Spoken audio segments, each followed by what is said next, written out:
Guys একটা মজার জিনিস দেখুন, কতটুকু কলাটা। আমি তো নিজে প্রথমে দেখে অবাক হয়ে গিয়েছিলাম। তো এটা এখন আমি খাবো, দেখি কেমন হইতে পারে এটা টেস্ট। এখন এটা আমি ছিলে নিব। কতটুকু না, অনেক ছোট কলাটা। আমি তো প্রথমে অবাক হয়ে গেছিলাম, এতটুকু কলা তো এক কামড়ে খাওয়া যাবে।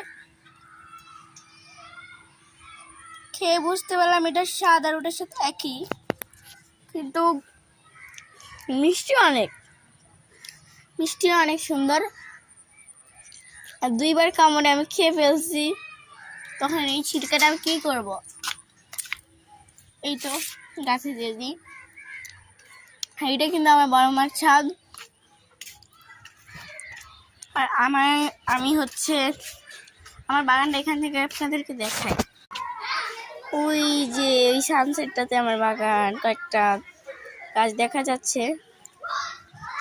তো আজকে ভিডিও এইটুকুই, সবাইকে আল্লাহ হাফেজ।